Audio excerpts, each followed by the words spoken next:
Assalamualaikum. Hari ni Umi nak share resipi nasi bukhari ayam. Dah lama sebenarnya Umi beli rempah bukhari Faiza ni. Baru sekarang sempat nak buat. Banyak sangat waiting listnya. Bila tengok resipi ni semua rasa nak buat. Okeylah, Umi tak nak baca loteng panjang. Jom layan resipi simple by Umi. Bahan-bahan yang diperlukan: 3 ketul ayam bahagian whole leg, dan macam biasalah tentunya ayam peladang menjadi pilihan Umi sekeluarga. 1 kayu manis, 1 bunga lawang, 3 bunga cengkeh dan 3 buah belaga.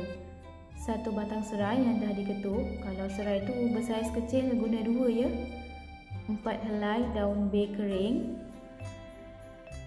3 batang lada hijau dibelah 2, 3 ulas bawang putih, 1 biji tomato, 1 inci halia, 1 kiub pati ayam, 7 ulas bawang kecil mayang halus, 1 biji bawang sederhana besar mayang halus, 3 sudu besar minyak sapi, 2 sudu besar tomato paste. Yang ini Umi guna jenama Perigo. 1 mangkuk kecil susu cair, boleh gantikan dengan susu segar full cream. 2 sudu besar rempah bukhari, 1 ikat daun ketumbar dihiris kasar, sedikit daun pudina, gajus Umi dah siap sangai, kismis, dan akhir sekali pewarna kuning telur.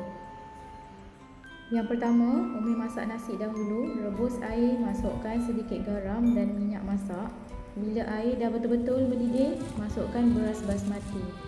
Okey, beras ni Umi dah siap-siap rendam dahulu selama 30 minit ya. Tujuannya supaya nasi yang kita hasilkan nanti lembut dan panjang pada kadar yang maksimal. Bila dah sejuk pun nasi bukhari kita tak adalah keras nanti. Umi letakkan sedikit minyak tadi supaya bila toskan nasi tak melekat sesama sendiri dan berkilat je nasi bukhari yang dihasilkan. Tutupkan sekejap dan biarkan beras 3/4 masak. Sementara tu bolehlah kisar halus bawang putih dan halia dengan sedikit air. Dah siap, letak dalam mangkuk, ketepikan dahulu. Okey, nasi pun dah 3/4 masak. Okey, nak tahu nasi kita tu dah separuh masak atau belum? Senang je. Ambil sebutir nasi, ramas guna jari ataupun try rasa. Dah siap, toskan dan ketepikan dahulu. Seterusnya, kita siapkan stok air rebusan ayam pula. Masukkan air secukupnya. Umi lebihkan sikit sup ayam ni sebab nak masukkan sedikit bila nak sambung masak nasi nanti. Sedikit untuk kuah bukhari, bakinya tu bolehlah ambil untuk makan dengan nasi bukhari kita. Masukkan kiub pati ayam, daun bay kering, bawang putih dan halia yang dah dipisah, serai dan sedikit garam untuk mengamkan rasa sup ni. Bila sup dah mendidih, baru masukkan ayam-ayam tadi.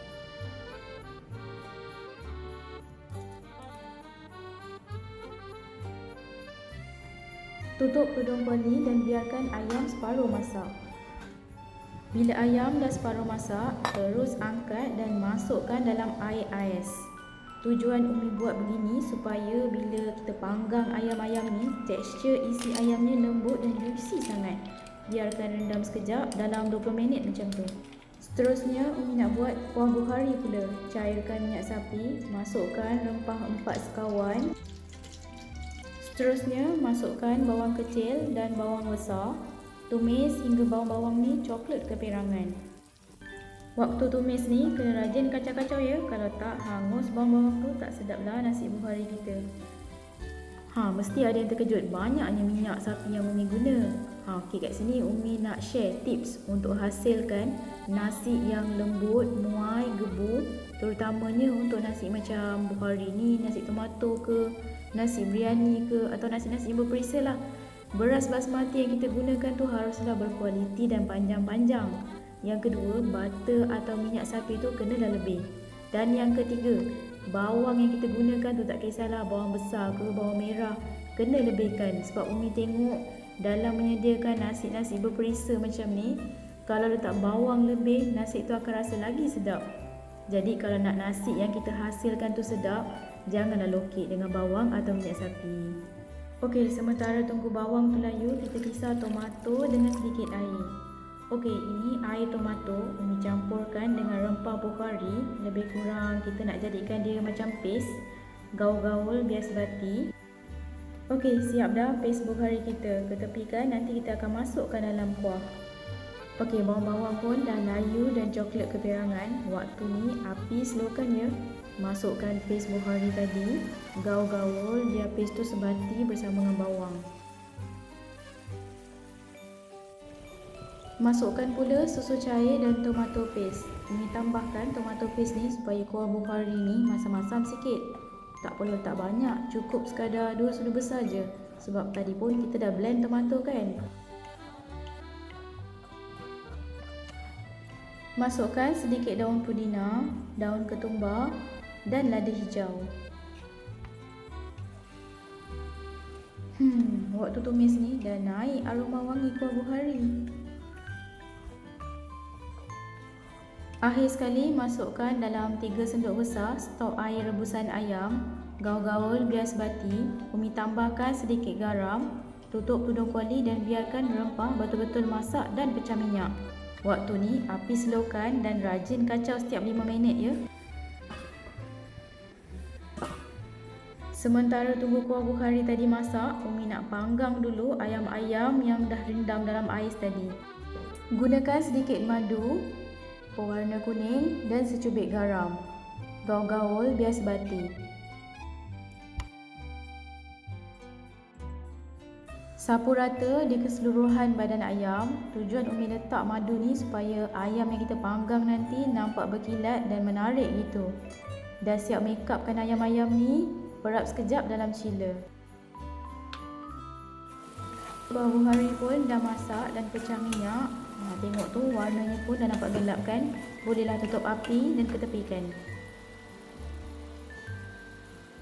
Okey, sekarang kita nak melapis pula. Masukkan nasi di bahagian paling bawah, rata-ratakan. Lapiskan pula dengan kuah buhari.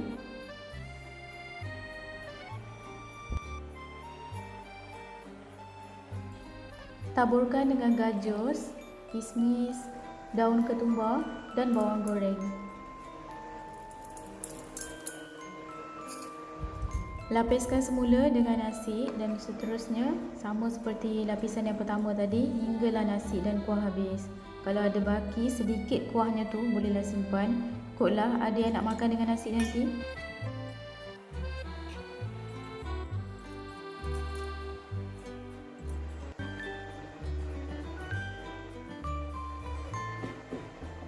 Lapisan paling atas tu mestilah nasi. Taburlah gajus, kismis, bawang goreng, daun ketumbar, daun pudina dan akhir sekali tuangkan stok air rebusan ayam dalam 2 sendok besar dan masak nasi macam biasa dalam rice cooker. Akhir sekali bakar ayam-ayam yang dah diperap tadi. Umi bakar dalam air fryer je. Kalau tak ada air fryer bolehlah guna oven atau pemanggang ajaib anda. Nasi pun dah siap masak sepenuhnya. Umi keluarkan semula daun-daun pudina. Waktu panas-panas tu terus gembur-gemburkan nasi perlahan-lahan. Jangan tunggu nasi sejuk baru gembur. Nanti potensi untuk nasi kita patah tu sangat tinggi.